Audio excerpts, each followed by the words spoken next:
Good morning. I've been thinking about doing things the right way recently.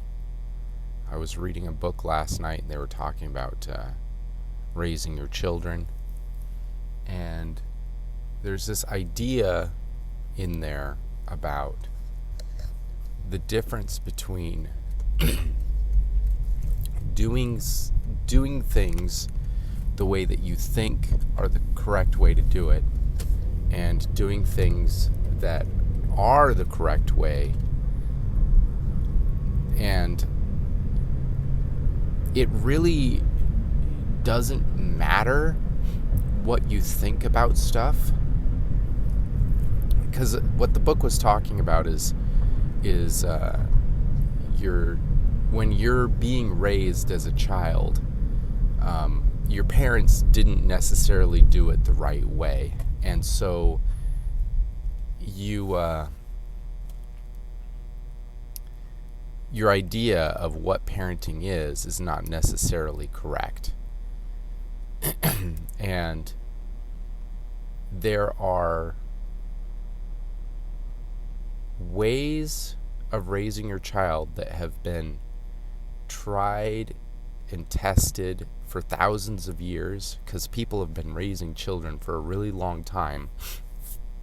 And then there's sort of like the modern philosophy of raising children, and that has really not been tried and tested that well. I mean, at most, some of these child rearing theories have been around only for since the 40s at earliest.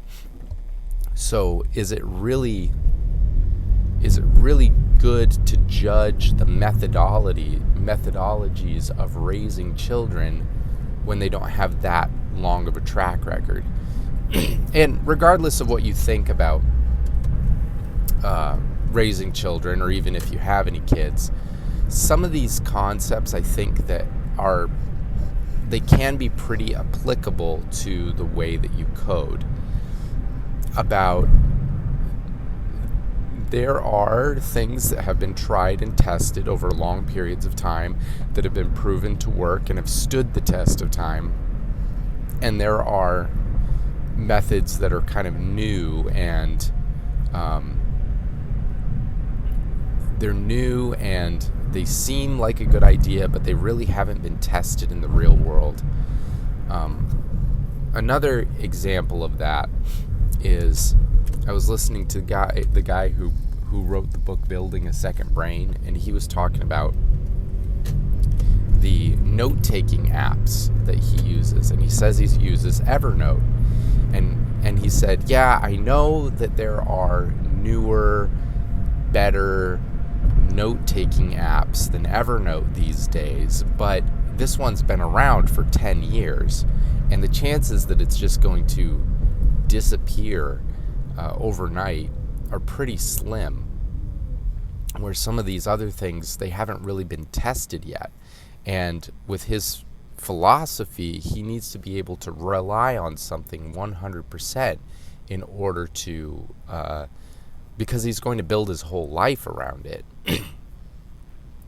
And that got me to thinking about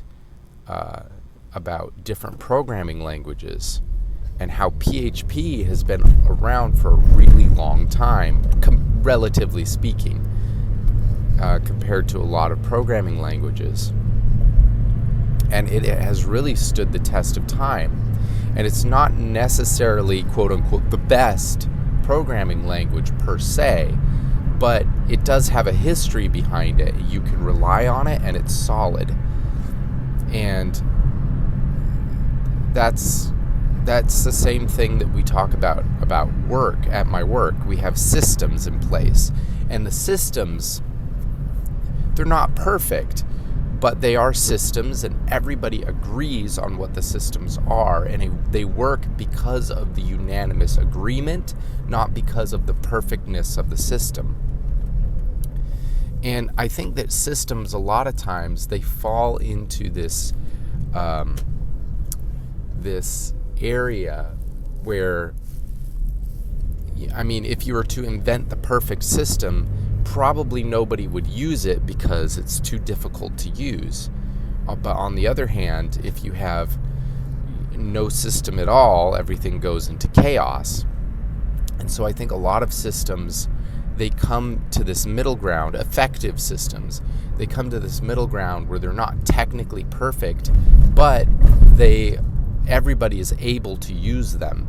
And that's one thing that people have to take into consideration, is that it's not necessarily, in terms of programming languages, it's not necessarily the technical best programming language, or the most elite programming language. It's the one that the most people can use effectively. And I think that is what PHP is. It is the language that is approachable enough that a lot of people can use it, but it's also powerful enough that you can do anything with it. It fits into that middle ground where that balance, where it's not so technical that people can't use it. You don't have as much control over it as something like C, but you have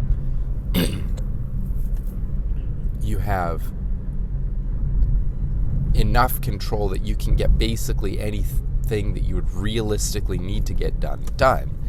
And I think that's a pretty amazing thing that PHP has really achieved, is striking that balance. And that's one of the reasons that I think that PHP is still a strong language, is because of that. And that's really cool. I didn't really think that that's what I would be talking about today, but that's what I'm talking about today. So I know that this video is a little bit shorter than a lot of my videos, but I spend a lot of my videos rambling. So if you enjoyed this content, please like and subscribe, and please also leave a comment. I love hearing from you guys and what you think on these topics. I will talk to you guys tomorrow in the next video. Bye.